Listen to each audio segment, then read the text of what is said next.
really have not shared in so long. Haven't made a video, haven't posted a video of my life or what I'm going through, or, just an update on what God is doing in my life and where He's taking me, what He's doing with me and my family. So, let's just give you a quick, I don't know what to call it. So, last year,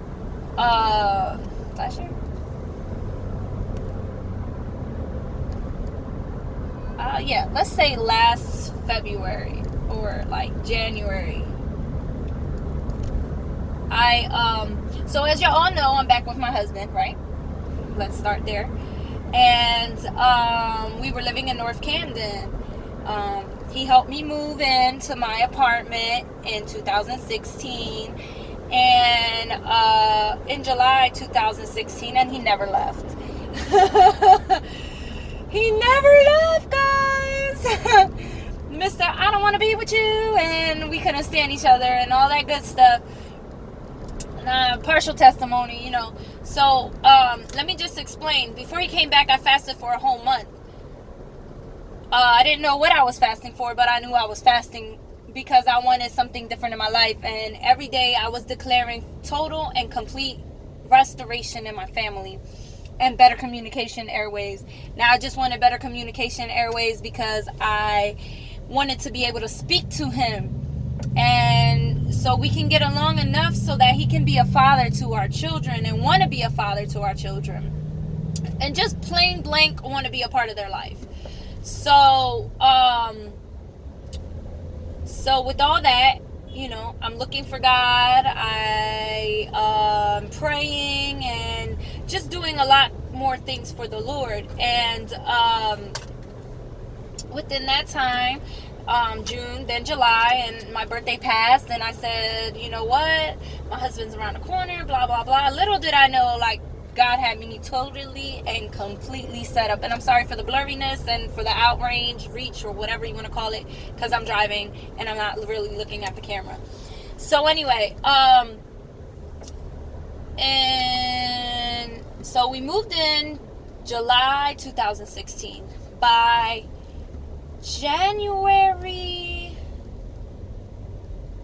into February 2017, I got evicted from my apartment that I was in, and we wasn't in there that long, and it wasn't no financial problems. It's just the landlord was not being a good landlord, which y'all like to call slumlords. That's what I had. And I was praying, and he kept telling me, he would call and be like, where's my rent? And I would be like, well, you didn't fix the toilet, so if you want your rent money, then come fix this leaking pipe in the toilet, or whatever the case may be.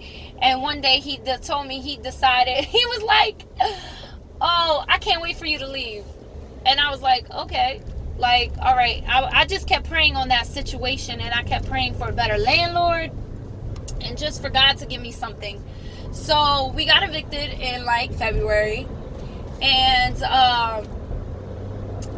within that time, it was very stressful. Oh my God, what's gonna happen? I just came out of this crap. I don't want to be back here. I don't need this, God. It was a really hard time for me, and it was nothing to do with my husband. And it was just life in general throwing me back, taking me back to where I didn't want to be again. And mind you, I didn't really have a car. My van broke down, and then my brother bought me a car, and thank God for my brother and the heart that God put in him to get me this car. So anyway, so we got kicked out. We had to get a storage. We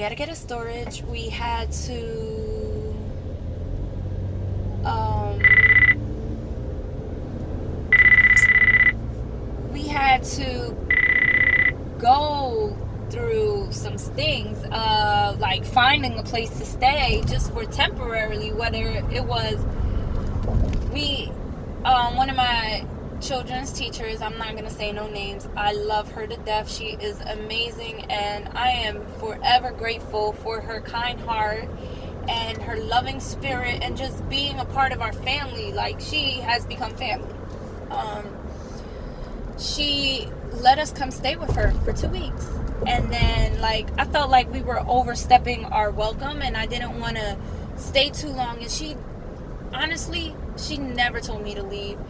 I just didn't want to overstep boundaries and things like that, being as though I'm a mother of 4 children, and she's the teacher, and you know what, she helped me so much, because she would take them to school and then bring them back with her, and it was just kind of convenient.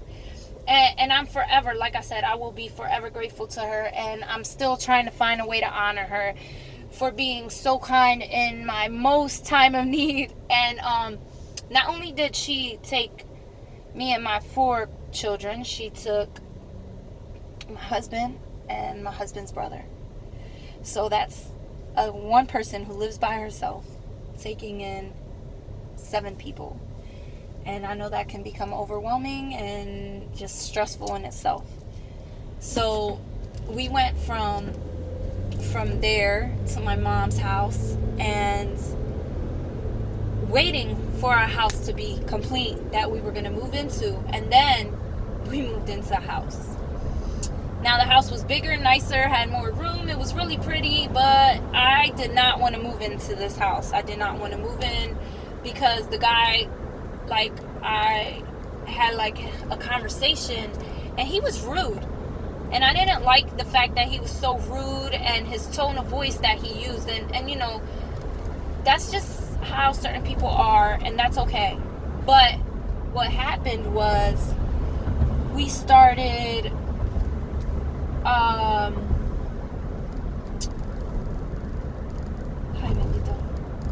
having problems with him. He turned out to be the same way the last landlord was, just with a bigger house. And again, we start praying. I couldn't get nothing turned on in my name. I couldn't do anything in my name for this house. So basically, it is kind of a blessing, but we're trying to be legal and not be illegal anymore, because the devil is a legalist, right? So because I learned that the devil was a legalist, and I didn't want to be illegal, and I wanted to do things legally and right and live a righteous life in God's eyes, we started just praying for a better house, a bigger house. And that's something I declare on a regular, financial breakthrough and just things like that. And so because of Zeke and his amazing personality, he befriended our neighbor, which became friends with my husband, and so on. So we were living in this house, and the landlord, it was time for our new lease, which was back in May. And back in May, because we moved in 2017. So back in May, or like April, May, around that time, I needed a new lease. And because the lights kept getting shut off, and electricity, and everything was getting turned back on illegally, and I no longer wanted to be illegal. I wanted to be legal. And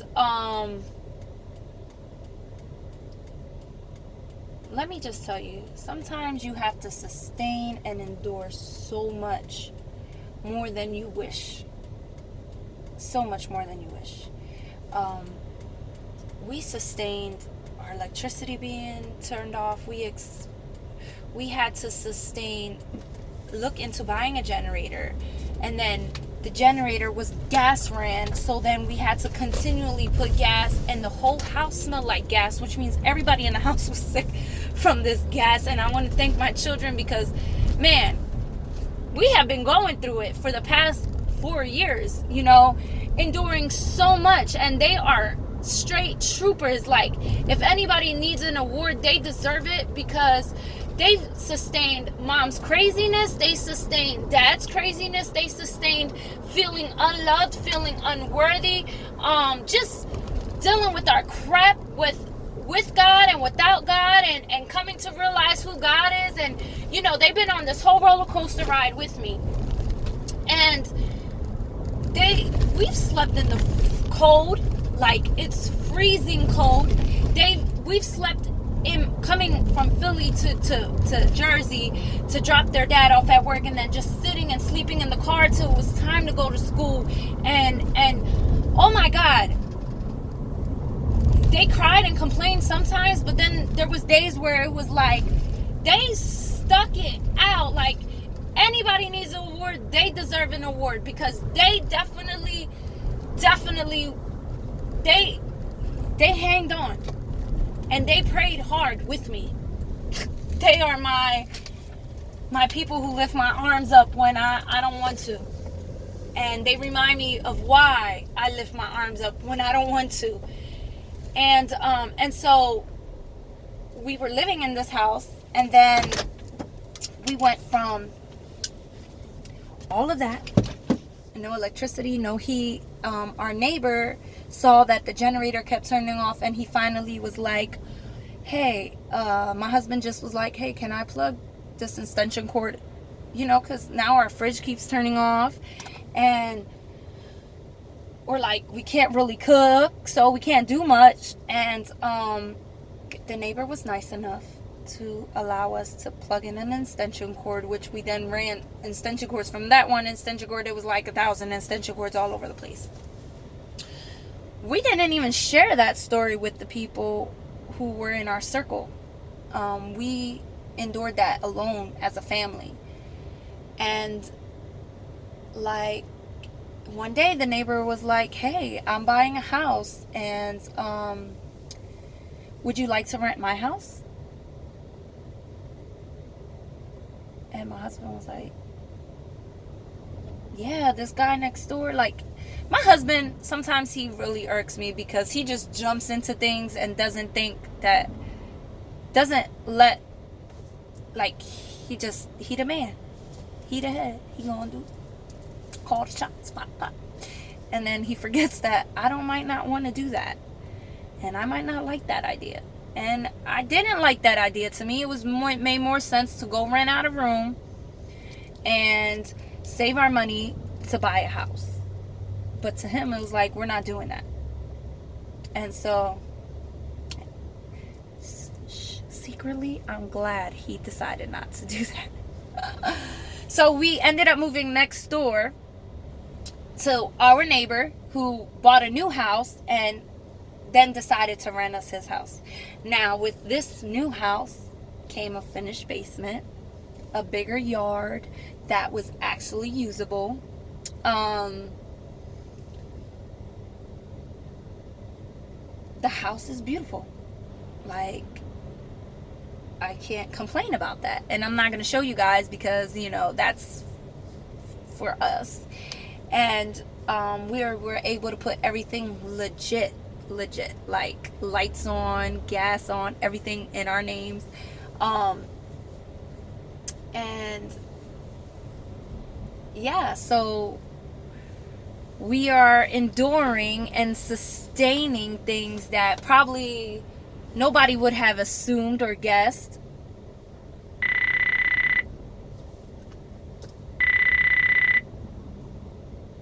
That probably no one would have assumed or guessed or anything, but we have managed, and I wanted to share that because, you know, don't think that we're walking this walk and it's so easy and everything is just bang, bang, bang. No, we're enduring punches, we're enduring kicks, we're getting beat left and right. It's like, 1 minute one thing happens, the next another thing happens, like it's back to back to back.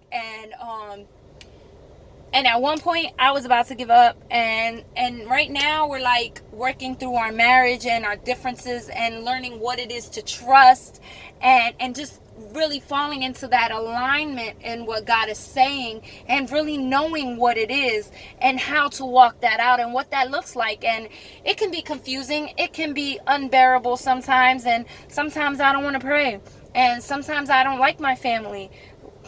I don't like my husband sometimes, but you know what? At the end of the day, I love him and he loves me, and we're going to walk this walk out together, and God is going to fix us all up and we're gonna be all right. But at the end of the day, we are a family and we take these punches together. So when one is falling, we're all falling and we're all lifting each other up at the same time. Just hope to give y'all a little bit of hope and through that process, that if you're losing your house, you're losing a car, you're losing your mind, it's not lost. It's something behind that is coming that's gonna push you up another level. It's gonna lift you up a little bit more. It's gonna give you something to share, to give some hope for somebody else.